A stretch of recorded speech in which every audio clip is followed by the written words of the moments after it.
একদিন আমি মুখ লুকাবো সাদা কাফনের আড়ালে, আসবো না আর ফিরে কবো, আসবো না আর ফিরে কবো, নয়ন বাড়ি ঝরালে একদিন আমি মুখ লুকাবো সাদা কাফনের আড়ালে। আমার মৃত্যুর খবর শুনে কাঁদবে পাড়ার লোকজন, কেঁদে কেঁদে বুক ভাসাবে, বিদায় দেবে যারা আপন। আর কোনদিন ফিরব না রে, আর কোনদিন ফিরব না রে, আমায় দুহাত বাড়ালে একদিন আমি মুখ লুকাবো সাদা কাফনের আড়ালে। তুমি চলে যাবে, ওইখানে যাওয়ার পরে তবে শুনে রাখো তোমার কাছে আর টাইম বেশি নাই। ও যুবকেরা, ও নবী পাকের প্রেমিকেরা, একটুখানি ভালো করে বোঝার চেষ্টা করেন। আল্লাহ পাকের ওলি শাহ আব্দুল আজিজ মুহাদ্দিস দেওলভী রাহমাতুল্লাহ আলাইহি হুজুর আমার বললেন, ও বাবা তুমি তাড়াতাড়ি চলে যাও, তোমার কাছে আর টাইম বেশি নাই। এইবারে এই সময় বললো, না না না, যাও সেখানে চলে যাও, সেখানে গিয়ে তুমি কি করবে? ওইখানে চলে যাবে, ওই সময় খারাপ কাজ করবে, গুনার কাজ করবে, অন্যায় কাজ করবে, জেনা ব্যভিচারের সাথে লিপ্ত হয়ে যাবে। শুধু তাই নয়, তাই নয়, আর ওইখানে যে মহিলাটা পরিচালনা করছে ওই মহিলাটাকে তুমি গিয়ে বলবে, সবে আজকে যে মেয়েটা এখানে এসেছে আমি ওই মেয়েটার সাথে জিনা করতে চাই।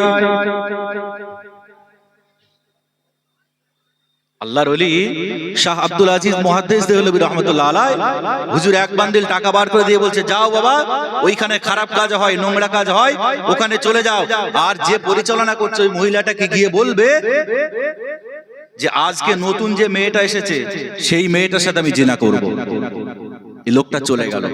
এই লোকটা মনে মনে ভাবছে, ই আবার কি আল্লাহর ওলি রে বাবা, ই আবার আমাকে জিনা করার পারমিশন দিচ্ছে, আবার টাকা দিয়ে। আমার ভাই জানেরা, ও যুবকেরা, ও আমার নবী পাকের প্রেমিকেরা, একটুখানি ভালো করে বোঝার চেষ্টা করেন। ওই লোকটা চলে গেল, ওই লোকটা এমন করে খারাপ কাজের জায়গায় চলে গেল। ওই খারাপ কাজের জায়গায় যখন চলে গেল, না না না, ওই লোকটাকে ওই মহিলাটাকে বলতে লাগলো, সবে আজকে যে মেয়েটা এসেছে ওই মেয়েটার সাথে আমি জিনা করতে চাই। ওই মহিলাটা এই সময় বলতে লাগলো, না না না, এখন তো ওই মহিলাটা ক্লান্ত হয়ে আছে, ওই মেয়েটা এখন বিশ্রামের ভিতরে আছে, এখন তন্দ্রাচ্ছন্ন হয়ে আছে, না না না, এখন তোমাকে খারাপ কাজ ওই মহিলাটার সাথে করতে দেওয়া হবে না। যদি তুমি ওই মহিলাটাকে ইউজ করতে চাও অবশ্যই তুমি পারবে, তবে একটু ওয়েট করে যেতে হবে। ও যুবকেরা, ও আমার নবী পাকের প্রেমিকেরা, একটুখানি ভালো করে বোঝার চেষ্টা করেন। ওই লোকটা এবার চলে গেল, ওই লোকটা ওয়েট করতে লাগলো, বলে হা হা হা, আমি অবশ্যই দাঁড়িয়ে যাব, তবে আমি ওই মেয়েটার সাথে জিনা করব। ও যুবকেরা, এইবারে এক পর্যায়ে ওই লোকটা দাঁড়িয়ে রয়ে গেলেন। এমন করে দাঁড়িয়ে থাকতে থাকতে হঠাৎ করে ওই মহিলাটা আওয়াজ দিয়ে দিল, ও আল্লাহর, এমন করে এই লোকটা কোথায় গেল, চলে এসো। ওই মহিলাটা ঘুম থেকে উঠে পড়েছে, ওই মহিলাটার সাথে তুমি জিনা ব্যভিচার করবে। ও যুবকেরা, এইবারে এমন করে তাকে একটা ঘরের চাবি দিয়ে দেওয়া হলো, যাও এমন নম্বর ঘরে, এমন করে এই নম্বর ঘরে তুমি চলে যাও। ওই নম্বর রুমে সে চলে গেল।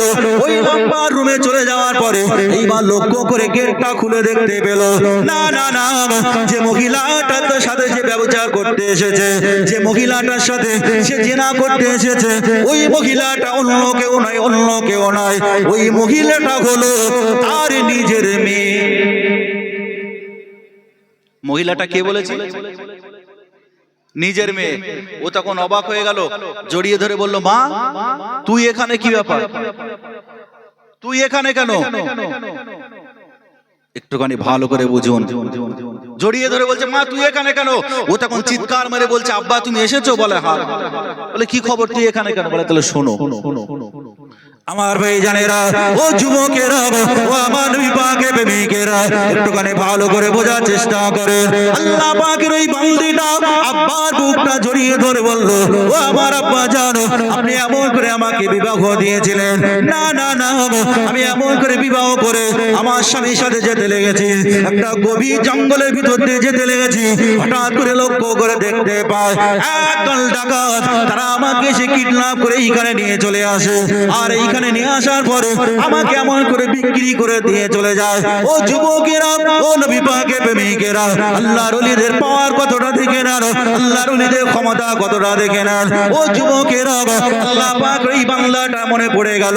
না না না, এই খেলা তো অন্য জায়গা থেকে চলছে। ও যুবকেরা, আল্লাহ পাকের ওই বান্দা, যে বাংলাটা বলেছিল দুনিয়ায় ওলি বলে কিছু নাই, দুনিয়ায় পীর মাশায়েখ বলে কিছু নাই, ওই বাংলাটা এমন করে আল্লাহর ওলি শাহ আব্দুল আজিজ মুহাদ্দিস দেহলভী রাহমাতুল্লাহ আলাইহি হুজুরের কাছে চলে গেলেন। হুজুরের পা দুটো জড়িয়ে ধরে হাওমা করে কাঁদতে লাগলেন, হুজুর আমার ভুল হয়ে গিয়েছে, হুজুর আমাকে ক্ষমা করে দেন, হুজুর আমাকে ভুল হয়ে গিয়েছে। হুজুর আমি দুনিয়া জমিনে মানতাম না ওলি বলে দুনিয়া জমিনে কিছু আছে, পীর বলে দুনিয়া জমিনে কিছু আছে, হুজুর আপনি মাফ করে দেন, হুজুর আপনি ক্ষমা করে দেন। না না না, এইবারে ওই লোকটা সাক্ষ্য দিতে লেগেছে, হুজুর বেশক পৃথিবীর জমিনে আমার আল্লাহ পাক যারা আল্লাহর ওলি বান্দা হয়ে যাবে, যারা আল্লাহর মাহবুব বান্দা হয়ে যাবে, যারা আল্লাহর প্যারা বান্দা হয়ে যাবে, আমার আল্লাহ পাক রব্বুল আলামিন তাদের ক্ষমতা অপরিসীম দিয়ে দিয়েছে। বলে হুজুর আমি এগুলো মানতাম না, তবে হুজুর আজকে আপনি চোখে আঙ্গুল দিয়ে দেখিয়ে দিলেন যে পীর ওলি আউলিয়া গৌস কুতুব বলে কিছু পৃথিবীর জমিনে আছে। আমার ভাই জানেরা, ও যুবকেরা, ও আমার নবী পাকের প্রেমিকেরা, একটুখানি ভালো করে বোঝার চেষ্টা করেন। তাহলে আজকে আমরা সেই ওলির মাদ্রাসায় এসেছি। না না না, এইখান থেকে আমাদের জীবনটাকে পরিবর্তন করতে হবে, এখান থেকে আমাদের চরিত্রটাকে পরিবর্তন করতে হবে। ও যুবকেরা একটুখানি বোঝার চেষ্টা করেন। আল্লাহ পাক রব্বুল আলামিন জানিয়ে দিয়েছেন, হে আমার বান্দা, হে আমার বান্দি, আমি আল্লাহ পাক রব্বুল আলামিন, আল্লাহ পাক আল্লাহ তাআলা জানিয়ে দিলাম, হে আমার বান্দা, হে আমার বান্দি, আমি আল্লাহ পাক জানিয়ে দিলাম পৃথিবীর জমিনে তোদেরকে পাঠিয়েছি, হে আমার বান্দা আমার ইবাদত বন্দেগী করবি, আমার উপাসনাটা করে নিবি। না না না, হে আমার বান্দা তোদের পাটা স্লিপ মেরে গিয়েছে, পাটা ঘুরকে গিয়েছে, বান্দা আমার সাথে দোস্তি করতে পারিসনি, আমার সাথে বন্ধুত্ব করতে পারিসনি। ও বান্দা আমি আল্লাহ পাক জানিয়ে দিলাম, তোরা ঘাবড়িয়ে যাস না, তোরা চিন্তিত হোস না, কেননা আমি আল্লাহ পাক রব্বুল আলামিন জানিয়ে দিলাম, ইয়া আইয়ুহাল্লাযীনা আমানু, হে আমার বান্দা বান্দীরা, আমি আল্লাহ পাক জানিয়ে দিলাম, হাল আদুল্লুকুম আলা তিজারাতিন তুনসিকুম মিন আযাবিল আলীম, হে আমার বান্দা আমি আল্লাহ পাক জানিয়ে দিলাম, তোরা দুনিয়া জমিনে ঘাবড়িয়ে গিয়েছে, দুনিয়া জমিনে অন্যায় করেছে, বান্দা আমি আল্লাহ পাক জানিয়ে দিলাম, তুবু ইলাল্লাহি তাওবাতুন নাসুহা, হে আমার বান্দা আমি আল্লাহ পাক রব্বুল আলামিন তোদের তওবার রাস্তাটা খুলে রেখেছে। বান্দা তোরা আমার দরবারে গিয়ে সিজদায় পড়ে যা, আমার দরবারে গিয়ে রোনাজারি করতে লাগ। হে আমার বান্দা তোরা যখন গুনাহ করেছিস আমি আল্লাহ পাক জানিয়ে দিলাম, আমি গোলাম রহমানুর রহিম, আমি গোলাম দয়াবান। বান্দা দুনিয়া জমিনে যতই গুনাহ করুক না কেন, বান্দা যখন আমি আল্লাহ পাক আমার দরবারে একবার সিজদায় পড়ে আমি আল্লাহ পাক আমার দরবারে ফিরে আসে, আমি আল্লাহ পাক রব্বুল আলামিন জানিয়ে দিলাম, আল্লাহ পাক নবী জানিয়ে দিয়েছেন, আল্লাহ পাক রব্বুল আলামিন হারানো এমন করে হারানো বান্দা যখন আল্লাহর দিক থেকে মুখ ফিরিয়ে নেয়, আল্লাহর দিক থেকে মুখ ফিরিয়ে নেয়, আল্লাহর ইবাদত বন্দেগী উপাসনা করে না, আল্লাহ পাক রব্বুল আলামিন, আল্লাহ পাক আল্লাহ তাআলা আল্লাহর নবী আবার জানিয়ে দেন, আল্লাহ পাক ওই বান্দাগুলো যখন আবার আল্লাহ দরবারে ফিরে আসে, আমার আল্লাহ পাক রব্বুল আলামিন হারানো মাতা সন্তানকে ফিরে পেলে যতটা খুশি হয় আমার আল্লাহ পাক তার থেকে কোটি কোটি গুণে বেশি খুশি হয়ে যায়। হারানো মা তার সন্তানকে ফিরে পেলে যতটা খুশি হয়, আমার আল্লাহ পাক তার থেকে অধিক গুণে বেশি খুশি হয়ে যায়। একবার জোরে বলেন সুবহানাল্লাহ। অতএব আল্লাহ বলছে, বান্দা তোরা গুনাহ করেছিস, ভুল করেছিস, চিন্তা করিস না, আমি আল্লাহ পাক জানিয়ে দিলাম, আয় আমার দরবারে ফিরে আয়। কেন? আমি আল্লাহ তোদের জন্য তওবার দরওয়াজা খুলে রেখে দিয়েছি। একবার জোরে বলেন সুবহানাল্লাহ। আর একটু জোরে হবে না সুবহানাল্লাহ? বান্দা তোরা তওবা কর, ইস্তেগফার কর, আমার প্রিয় হয়ে যা। বান্দা তোরা ভুল করেছিস, অন্যায় করেছিস, ইস্তেগফার করে আমার দরবারে ফিরে আয়। কেমন ইস্তেগফার? আল্লাহ রাসূল সাল্লাল্লাহু আলাইহি ওয়াসাল্লাম পৃথিবীর জমিনে এসেছিল, আল্লাহ পাক জানিয়ে দিলেন, ইয়া আইয়ুহার রাসূল বাল্লিগ মা উনজিলা ইলাইকা মির রাব্বিক। আয় আমার হাবিব, আমি আল্লাহ জানিয়ে দিলাম পৃথিবীর জমিনে, বাল্লাগা ইবাল্লিগু তাবলীগান, মানে বাল্লাগা ইবাল্লিগু মানে পৌঁছে দাও। হাবিব, পৃথিবীর জমিনে তুমি মানুষকে হিদায়াতের বাণী পৌঁছে দাও, কোরআনের কথাটা পৌঁছে দাও। আল্লাহ রাসূল পৃথিবীর জমিনে এসেছিল, মক্কার জমিনে আপনার এমন করে গানের বিরুদ্ধে প্রতিবাদ করেছিল, জেনার বিরুদ্ধে প্রতিবাদ করেছিল, সুদ ঘুষের বিরুদ্ধে প্রতিবাদ করেছিল। রাসূলুল্লাহ পৃথিবীর জমিনে এসে মার খেয়েছিল না খায়নি? মার খেয়েছিল। কেন? গানের বিরুদ্ধে প্রতিবাদ করার জন্য, সুদের বিরুদ্ধে প্রতিবাদ করার জন্য। আজকে সেই গান, সেই সুদ, সেই ঘুষ আমাদের ঘরে আছে নাকি? না না, এখানকার মানুষ ভালো, যা বলছে অন্তত গোপালনগর পার করে। আমার ভাই জানেরা, ও যুবকেরা, ও আমার নবী পাকের প্রেমিকেরা, না না না, আল্লাহ পাক রব্বুল আলামিন জানিয়ে দিয়েছেন, আমার বান্দা, আমার বান্দা বান্দিরা, আমি আল্লাহ পাক রব্বুল আলামিন জানিয়ে দিলাম, পৃথিবীর জমিনে আমার হাবিবকে পাঠিয়েছি, পৃথিবীর জমিনে আমার নবীকে পাঠিয়েছি। মা আতাকুমুর রাসূল ফাকুযুহু ওয়া মা নাহাকুম আনহু ফান্তাহু। আমার বান্দা বান্দিরা, আমার হাবিব পৃথিবীর জমিনে যেটা আদেশ আকারে নিয়ে এসেছে সেটাকে তোরা মেনে নে, আর যেটাকে নিষেধ আকারে নিয়ে এসেছে সেটা থেকে তোরা বর্জন কর। ও যুবকেরা, ও আমার নবী পাকের প্রেমিকেরা, আল্লাহ পাকের নবী আমার পৃথিবীর জমিনে এসেছে, নবী আমার সুদের বিরুদ্ধে প্রতিবাদ করেছে, ঘুষের বিরুদ্ধে প্রতিবাদ করেছে। সেই সুদ আর ঘুষ আজকে আমাদের ভিতরে জায়গা নিয়েছে। ও যুবকেরা, অথচ আল্লাহ পাক জানিয়ে দিয়েছেন, আল্লাহুল বাইআ ওয়া হাররামার রিবা। আমার বান্দা, আমার বান্দা বান্দিরা, আমি আল্লাহ পাক জানিয়ে দিলাম, সুদ ঘুষকে তোদের জন্য এমন করে হারাম করে দিলাম, আর ব্যবসাটা তোদের জন্য হালাল করে দিলাম। ও যুবকেরা, আজকে লক্ষ্য করে দেখুন, আমাদের গ্রামে এমন একটা বাড়ি খুব কম দেখাতে পারবে যে বাড়ির ভিতরে সুদ আর ঘুষ ঢুকে নাই। আছে নাকি? সুদ আর ঘুষ ঢুকে নাই এরকম বাড়ি খুব কম আছে, হয়তো 100টায় 5টা, তাও খুব টাফ ব্যাপার। আমার ভাই জানেরা, ও যুবকেরা, শুধু তাই নয়, তাই নয়, আমাদের এমন করে বাড়ির মধ্যে মানুষগুলো সুদ খাচ্ছে, তাই নয়। ও যুবকেরা, একটুখানি লক্ষ্য করে দেখো, স্বামী এমন করে স্বামী বাড়ি চলে এলো, আমার প্রাণের স্ত্রী, আমি তোকে বড় মহাব্বত করি, আমি তোকে বড় ভালোবাসি, তাহলে আমি একা কি করে জাহান্নামে থাকবো? চল আমরা একসাথে দুজনে জাহান্নামে থাকবো। ও যুবকেরা, একটুখানি ভালো করে বোঝার চেষ্টা করে, এমন করে দুনিয়ার জমিনে আবার একটা এমন করে সুদ এসেছে, যার নাম হলো গ্রুপ লোন, বন্ধন লোন। আজকে আমাদের সমাজে আছে না নাই? এখানে আছে নাকি? এখানকার মা বোনেরা ভালো, মদ্দা মানুষগুলো তো সুদ খেয়ে উল্টে দিল, বলছে শালা একা খাবো কেন, চল একসাথে যাব। স্ত্রীটাকে দেখে বলে, স্ত্রী চল তুইও নাম লেখ। কোথায়? গ্রুপ লোন, বন্ধন লোন। আমার ভাই জানেরা, ও যুবকেরা, আল্লাহ পাক রব্বুল আলামিনের নবী মুস্তাফা জান রহমত জানিয়ে দিয়েছেন, আত-তাইয়্যুসু লা ইয়াদখুলুল জান্নাহ। ও যুবকেরা, আল্লাহ নবী জানিয়ে দিয়েছেন, আত-তাইয়্যুসু লা ইয়াদখুলুল জান্নাহ। তাইয়্যুস ব্যক্তি কোনোদিন জান্নাতে যাবে না, যাবে না। এই তাইয়্যুস হলো কারা? যাদের ঘরে মাগুলো পর্দা করে না, যাদের ঘরে বাপগুলো পর্দা মন করে, যাদের ঘরে বাপগুলো সুদ খায়, ঘুষ খায়। ও যুবকেরা, একটুখানি লক্ষ্য করে দেখুন, না না না, এই সমস্ত সুদ ঘুষ থেকে আমাদেরকে বেঁচে থাকতে হবে। এখনো তওবার দরওয়াজা খোলা আছে, ইস্তেগফার করে নিন। আজকে এই ওলির দরবারে, ওলির মাদ্রাসা থেকে এসে তওবা করতে হবে। আল্লাহ পাক যা করেছি আজ জীবনেই ভুল করব না। ও যুবকেরা, একটুখানি বোঝার চেষ্টা করেন কেমন তওবা করতে হবে, কেমন ইস্তেগফার করতে হবে। আল্লাহ পাকের নবী আমার পৃথিবীর জমিনে এসেছিলেন। আল্লাহ নবীকে কাফেরদের বিরুদ্ধে বিভিন্ন সময় যুদ্ধ বিদ্রোহ করতে হয়েছিল, না হয় না? যুদ্ধ করতে হয়েছিল তো নাকি? কখনো উহুদের যুদ্ধ, কখনো বদরের যুদ্ধ, কখনো তাবুকের যুদ্ধ, কখনো খন্দকের যুদ্ধ করতে হয়েছিল তো নাকি? করতে হয়েছে।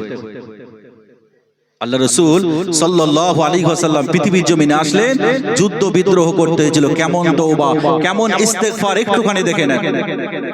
আল্লাহ রাসূল একটা যুদ্ধের ডাক দিলেন, তাবুকের যুদ্ধ। আল্লাহ রাসূল সাল্লাল্লাহু আলাইহি সাল্লাম সাহাবায়ে কিরাম হুজুরদের বলে, আমার সাহাবারা শোনো, আমি রাসূলুল্লাহ যুদ্ধের ডাক দিলাম।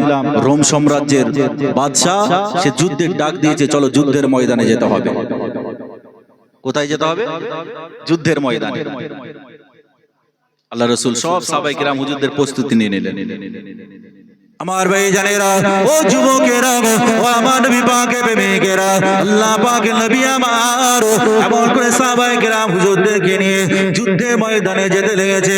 ও যুবকেরা, একটুখানি বোঝার চেষ্টা করেন। আল্লাহ পাকের নবীর একজন প্রিয় সাহাবী ছিলেন, যার নাম হলো হযরত কাব ইবনে মালিক রাদিয়াল্লাহু তাআলা আনহু। হযরত কাব ইবনে মালিক রাদিয়াল্লাহু তাআলা আনহু তিনি মনে মনে চিন্তা করলেন, না না না, রাসূলুল্লাহ সাল্লাল্লাহু আলাইহি ওয়াসাল্লাম হুজুর তো সাহাবায়ে কেরাম হুজুরদেরকে নিয়ে এমন করে হেঁটে হেঁটে যুদ্ধের ময়দানে যাবে, কিন্তু আমার কাছে তো এমন করে উট আছে, সওয়ারি আছে। রাসূলুল্লাহ যেতে শুরু করো, তারপরে আমি মাঝ রাস্তায় গিয়ে আল্লাহ নবীর সাথে যুক্ত হয়ে যাব। ও যুবকেরা, আল্লাহ নবী আমার এমন করে যুদ্ধের ময়দানে চলে গেলেন। আল্লাহ নবী যুদ্ধের ময়দানে যাওয়ার পরে সাহাবায়ে কেরাম হুজুরদেরকে বলতে লাগলেন, ও আমার সাহাবারা, আমার কাব কোথায় গিয়েছে? আমার কাবকে আমি কেন দেখতে পাই না? আল্লাহ নবী সাহাবারা বলতে লাগলেন, ইয়া রাসূলুল্লাহ, ইয়া হাবিবাল্লাহ, হুজুর আপনার কাব এমন করে আল্লাহ পাক তাকে অনেক অর্থ সম্পদ দিয়েছে, আল্লাহ পাক অনেক ধন সম্পত্তি দিয়েছে। সেই অহংকার, সেই গরমে যুদ্ধের ময়দানে আসেন। আল্লাহ পাকের নবী আমার সাহাবায়ে কেরাম হুজুরদেরকে বলতে লাগলেন, ও আমার সাহাবারা, বেকার তোমরা মন্তব্য করো না। আমি রাসূলুল্লাহ মদিনা শরীফে গিয়ে আমার কাবে খবরটা আমি নেব, কেন আমার কাব যুদ্ধের ময়দানে আসেনি? আল্লাহ নবী যখনই বললেন, সাহাবায়ে কেরাম হুজুররা বললেন, হুজুর কাবের অনেক টাকা হয়েছে, সেই অহংকারে কাব আর আসেন। আল্লাহ নবী বললেন, না, আমি রাসূল গিয়ে খবর নেব, তারপরে মন্তব্য করব। আল্লাহ রাসূল সাল্লাল্লাহু আলাইহি ওয়াসাল্লাম যুদ্ধের জন্য প্রস্তুতি নিয়ে চলে গেলেন। যুদ্ধের জন্য প্রস্তুতি নিয়ে চলে গেলেন। যুদ্ধ হবে। রোম সাম্রাজ্যের বাদশা যা প্রতিনিধি পাঠিয়েছিল, এই যা সেখানে চলে যা, যুদ্ধের ময়দানে গিয়ে আবার খবর নিয়ে দেখতো মুসলমানদের সংখ্যা কত, তাদের সাথে পারা যাবে না একবার দেখে আয়। যা চলে এলো। রোম সাম্রাজ্যের বাদশা প্রতিনিধি পাঠিয়ে দিল, গিয়ে এসে দেখলো সর্বনাশ, মুসলমানদের সংখ্যা অনেক বেশি। সে রিটার্ন চলে গেল, হুজুর আর যুদ্ধ করা যাবে না, চলেন, এদের সাথে পারা যাবে না। কেন? তার আগে এই যুদ্ধের আগে একটা যুদ্ধ হয়েছিল, মুতার যুদ্ধ। এই মুতার যুদ্ধে তাদেরকে নাকানি চুবানি খাইয়ে দিয়েছিল, তারা একটা শিক্ষা পেয়েছিল। তো সেই থেকে শিক্ষা নিয়ে বললো, না, এদের সাথে যুদ্ধ করা যাবে না, চল যুদ্ধ না করে বাড়ি চলে যাই। যুদ্ধ হলো না। যুদ্ধ না করে ওরা বাড়ি চলে গেল। রাসূলুল্লাহ জয় ছিনিয়ে নিয়ে চলে এলেন, মদিনা শরীফে চলে এলেন। আমার ভাই জানেরা, ও যুবকেরা, ও আমার নবী পাকের প্রেমিকেরা, আল্লাহ পাকের নবী আমার মদিনা শরীফে এমন করে আসতে লেগেছেন। আল্লাহ পাক রব্বুল আলামিন, আল্লাহ পাক আল্লাহ তাআলা সূরা তাওবার আয়াত নাজিল করে জানিয়ে দিচ্ছেন, আমার হাবিব, আমি আল্লাহ পাক রব্বুল আলামিন আপনাকে জানিয়ে দিলাম, আমার হাবিব, আপনি মদিনা শরীফে যাবেন। মদিনা শরীফে যাওয়ার পরে দেখবেন এমন করে অনেক মানুষ আপনার দরবারে আসবে, অনেক অনেক মানুষ আপনার দরবারে আসবে, সবাই অজুহাত দিতে লাগবে। কেউ বলবে আমার বাপের শরীর খারাপ, কেউ বলবে আমার মায়ের শরীর খারাপ ছিল, কেউ বলবে আমার স্ত্রীর শরীর খারাপ ছিল, কেউ বলবে আমার এমন করে আমার ছেলের শরীর খারাপ ছিল, আমার মেয়ের শরীর খারাপ ছিল। আমার হাবিব আমি আল্লাহ পাক রব্বুল আলামিন জানিয়ে দিলাম, না না না, যারা অজুহাত অর্জন করবে, যারা আপনার কাছে অজুহাত দেখাবে, আপনি ভাববেন ওরা হলো মুনাফিক। হাবিব, আমি আল্লাহ আপনাকে জানিয়ে দিলাম, যারা আপনার দরবারে এসে অজুহাত দেখাবে ওরা পাক্কা মুনাফিক, ওদের কথা আপনি বিশ্বাস করবেন না। আল্লাহ রাসূল সাল্লাল্লাহু আলাইহি ওয়াসাল্লাম হুজুর আমার মদিনা শরীফে চলে এলেন। মদিনা শরীফে আসার পরে এবার এক একজন করে লোক আসছেন আল্লাহর নবীর দরবারে। আল্লাহর নবী ডাকছেন এক একজন করে, এই কি খবর, তুমি কেন যাওনি যুদ্ধের ময়দানে? আমার ভাই জানেরা, ও যুবকেরা, আল্লাহ নবী দরবারে এমন এক একজন লোক চলে এলো। কেউ বা বলতে লাগলো, হুজুর আমার বাপের শরীর খারাপ ছিল, যেতে পারিনি। আল্লাহ পাকের নবী আমার মুচকে মুচকে হাসতে লাগলেন। হুজুর আমার এমন করে মুচকে মুচকে হেসে বললো, যাও তুমি চলে যাও। আবার একজন এসো, আবার একজন চলে এলো, তুমি কেন যাওনি? ইয়া রাসূলুল্লাহ, ইয়া হাবিবাল্লাহ, হুজুর আমার মায়ের শরীর খারাপ ছিল। আল্লাহ নবী আবার মুচকে মুচকে হাসতে লাগলেন, যাও তুমিও চলে যাও। আবার একজনকে ডাকা হলো, আবার একজন চলে এলো, তুমি কেন যাওনি? ইয়া রাসূলুল্লাহ, ইয়া হাবিবাল্লাহ, হুজুর আমার ছেলের শরীর খারাপ ছিল, যাও তুমি চলে যাও। আল্লাহ নবী দরবারে আবার একজন চলে এলো, বাবা তুমি কেন যাওনি? ইয়া রাসূলুল্লাহ, ইয়া হাবিবাল্লাহ, হুজুর আমার এমন করে স্ত্রীর শরীর খারাপ ছিল। আল্লাহ নবী বলল, যাও বাবা তুমি চলে যাও। ও যুবকেরা, ও আমার নবী পাকের প্রেমিকেরা, আল্লাহ পাকের নবী আমার এইভাবে এক একজন করে আছে, আর সবাইকে মুচকে মুচকে হেসে বলে, যাও চলে যাও। ও যুবকেরা, এইবার আল্লাহ নবীর একজন প্রাণ প্রিয় সাহাবী হযরত কাব ইবনে মালিক আল্লাহ নবীর দরবারে চলে গেলেন। এ কাব, তুমি কেন যাওনি?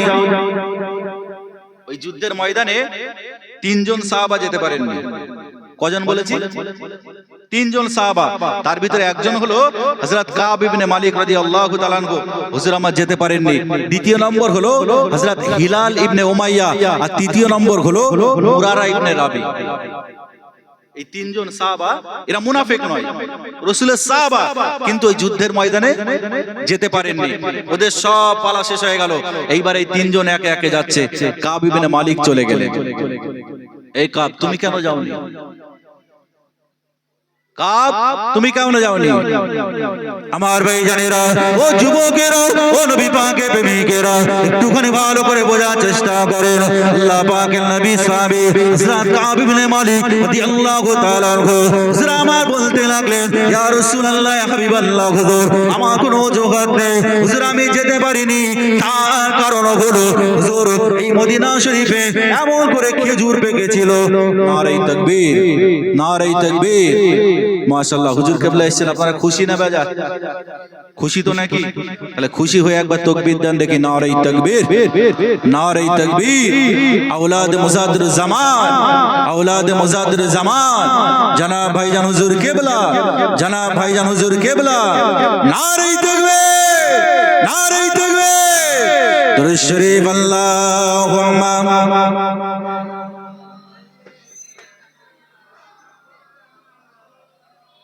ওয়ালা আলে।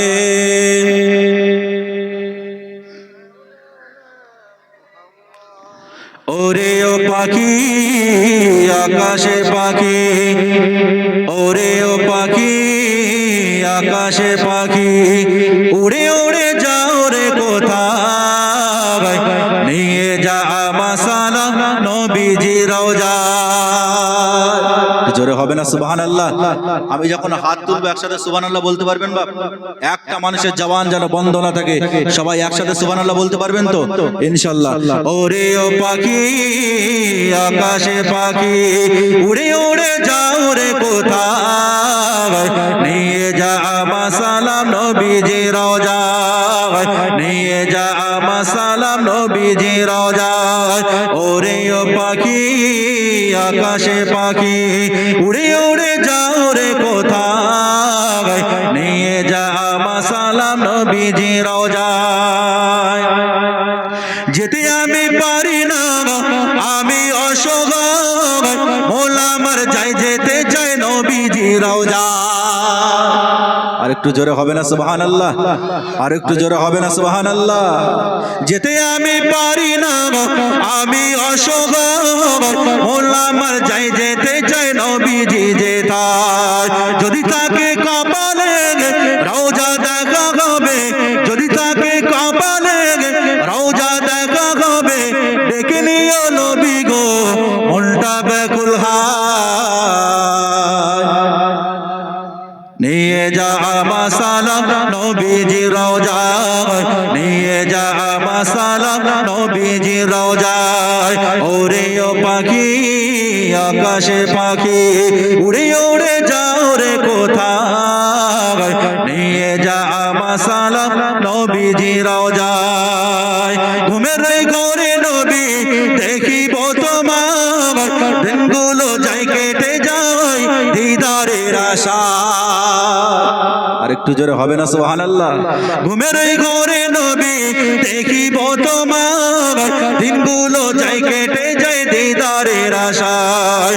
দেখা দিও আমাকে মিজানে থাকো সাথে, পুলসিরাতে তুমি ছাড়া আমি অসহায়।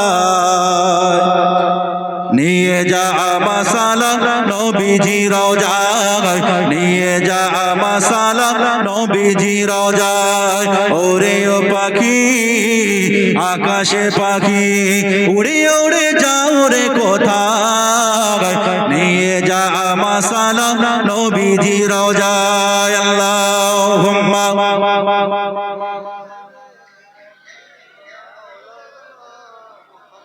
ওয়ালা আলাইহিম। আমার ভাইজানেরা ও যুবকেরা ও আমার নবী পাকের প্রেমিকেরা, একটুখানি আলোচনা বোঝার চেষ্টা করেন। আল্লাহ নবী আমার মসজিদে নববী শরীফে বসে আছেন, আল্লাহ নবীর দরবারে আল্লাহ নবী সাহাবারা চলে গেলেন। হযরত কাব ইবনে মালিক রাদিয়াল্লাহু তাআলা হুজুরামা চলে গেলেন। ও বাবা কাব, তুমি কেন যাও না? ইয়া রাসূলুল্লাহ ইয়া হাবিবাল্লাহ হুজুর, আমার কোনো অজুহাত নেই। বলে তুমি তাহলে কেন যাও না? ইয়া রাসূলুল্লাহ ইয়া হাবিবাল্লাহ হুজুর, মদিনা শরীফে ওই সময় খেজুর ওই সময়টা হলো খেজুর পাকার টাইম। ইয়া রাসূলুল্লাহ ইয়া হাবিবাল্লাহ হুজুর, আমি মনে মনে চিন্তা করলাম আমার কাছে খেজুর পেকেছে হুজুর, আমি খেজুরটা পেড়ে ঘরের ভিতরে রেখে তারপরে আমি আবার সাওয়ারি নিয়ে আপনার সাথে এমন করে শামিল হয়ে যাব। ইয়া রাসূলুল্লাহ ইয়া হাবিবাল্লাহ হুজুর, হঠাৎ করে শয়তান ধোঁকা দিয়ে দিল, হুজুর আর আমার যাওয়া হলো না। আল্লাহ নবী আমার কাবকে বললেন, বাবা কাব যাও তুমি একটু সাইডে চলে যাও, আল্লাহর তরফ থেকে অর্ডার হুকুম না আসা পর্যন্ত ওয়েট করে যাও। ও যুবকেরা ও নবী পাকের প্রেমিকেরা, হযরত কাব চলে গেলেন। এইবার আল্লাহ নবীর দরবারে আল্লাহ নবীর দরবারে মুরারা ইবনে রাবি চলে এলেন। ও মুরারা ইবনে রাবি, কি খবর বলো, তুমি কেন আসোনি, তুমি কেন যাওনি? ইয়া রাসূলুল্লাহ ইয়া হাবিবাল্লাহ হুজুর, আমারও কোনো অজুহাত নেই। বলেন তাহলে তুমি কেন যাওনি বাবা? ইয়া রাসূলুল্লাহ ইয়া হাবিবাল্লাহ হুজুর, আমারও একই প্রবলেম। আল্লাহ পাকের নবী আমার বললেন, ও বাবা সাহাবী যাও তুমি সাইডে চলে যাও। আল্লাহ নবী দরবারে এইবারে হযরত হিলাল ইবনে উমাইয়া চলে গেলেন। বলে আল্লাহ উমাইয়া যাওয়ার পরে আল্লাহ নবী আমার বলতে লাগলেন, ও বাবা হিলাল ইবনে উমাইয়া তুমি কেন যাওনি, বলো বলো বলো। ইয়া রাসূলুল্লাহ ইয়া হাবিবাল্লাহ হুজুর, আমারও একই প্রবলেম। আল্লাহ নবী আবার বলতে লাগলেন, ও আমার সাহাবারা আমি রাসূলুল্লাহ জানিয়ে দিলাম আল্লাহ পাকের তরফ থেকে অর্ডার হয়েছে এই তিনজন ব্যক্তির সাথে তোমরা কেউ কথাও বলবে না, কোনো সম্পর্কও রাখবে না। হ্যাঁ, তিনটে নামই বলেছি, তিনটে নামই বলেছি বাবা। কাব ইবনে মালিক, উমাইয়া ইবনে রাবি, উমাইয়া ইবনে রাবি।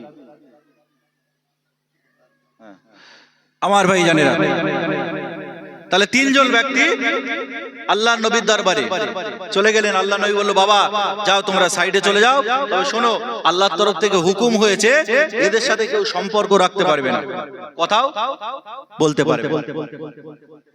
হযরত কাব ইবনে মালিক বাড়ি চলে গেলেন, ঝরঝর করে কাঁদছেন। তিনজন সাহাবাই কাঁদছেন, আর কারোর সাথে কথাও বলে না, কারোর সাথে মেশেও না, কেউ তো তাদের সাথে সম্পর্ক রাখে না।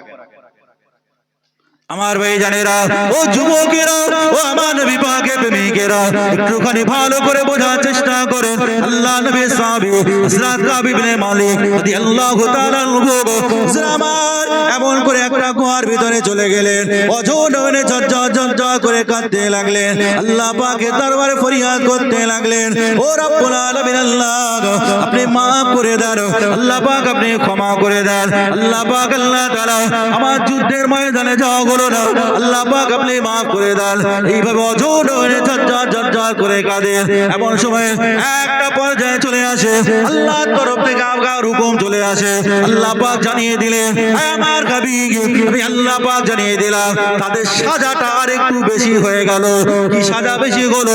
আল্লাহ পাক আয়াত নাজিল করে জানিয়ে দিলেন, আমার হাবিব আপনি ওদেরকে জানিয়ে দেন, আপনি ওদেরকে বলে দেন, না না না, ওই তিনজন সাহাবী এমন করে তাদের স্ত্রীর সাথেও এক ঘরে থাকতে পারবে না।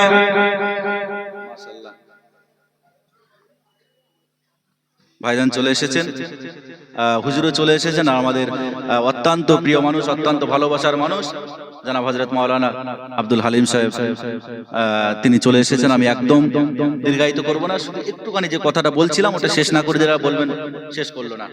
তাহলে ওই তিনজন লোক চলে গেল, ওই তিনজন লোক যাওয়ার পরে রাসূল বললেন, আল্লাহর তরফ থেকে অর্ডার আসলো, আয়াত নাজিল হলো সূরা তাওবার, আয়াত নাজিল হলো, হাবিবকে বললেন, হাবিব আমি আল্লাহ জানিয়ে দিলাম ওদের সাজাটা একটু উচ্চ পর্যায়ে হয়ে গেল। কি সাজা? ওরা ওদের স্ত্রীর সাথে সম্পর্ক রাখতে পারবে না। আমার ভাই জানেরা, ও যুবকেরা, আল্লাহ নবী দরবারে এমন করে আয়াতটা যখন নাজিল হয়ে গেল, আয়াতটা যখন আল্লাহ নবীর উপরে নাজিল হয়ে গেল, ও যুবকেরা, অনেক লম্বা কথা একটু শর্টে বলে দিয়ে যায়। আল্লাহ নবী সাহাবারা এমন করে আল্লাহর তরফ থেকে যখন আয়াত নাজিল হয়ে গেল, আল্লাহ পাক রব্বুল আলামিনের দরবারে ওই তিনজন সাহাবা অঝোর হয়ে ঝরঝর করে কাঁদে, গুহার ভিতরে ঝরঝর করে কাঁদতে লেগেছে। আল্লাহ পাক রব্বুল আলামিন আপনি মাফ করে দেন, আল্লাহ পাক আপনি ক্ষমা করে দেন, আল্লাহ আপনি যদি ক্ষমা না করে ধ্বংস হয়ে যাব, আল্লাহ পাক আপনি মাফ করে দেন। ও যুবকেরা, আল্লাহর দরবারে এমন সিজদায় পড়ে কান্নাকাটি করেছিল, এমন রোনাজারি করেছিল, এমন করে চোখের কোণাতে পানি গড়িয়ে এমন করে চোখের গোড়াটা গর্ত হয়ে গিয়েছিল, আর চোখের ভিতরে পানি শেষ হয়ে গিয়েছে, আর পানি বেরোয় না। আল্লাহ নবী সাহাবারা এমন কান্নাকাটি করেছিলেন, চোখ দিয়ে রক্ত বার হতে লেগেছে। আমার আল্লাহ পাক রব্বুল আলামিন, আল্লাহ পাক আল্লাহ তাআলা আবার আমার হাবিবের উপরে আয়াতটা নাজিল করে জানিয়ে দিলেন, আমার হাবিব আপনি ওদেরকে জানিয়ে দেন, আমি আল্লাহ পাক রব্বুল আলামিন তাদের তওবাটা কবুল করে নিয়ে, তাদের ইস্তেগফারটা কবুল করে নিয়ে আমি আল্লাহ পাক তাদের গুনাহগুলোকে আমি আল্লাহ পাক মাফ করে দিয়েছি। আরো জোরে বলেন সুবহানাল্লাহ।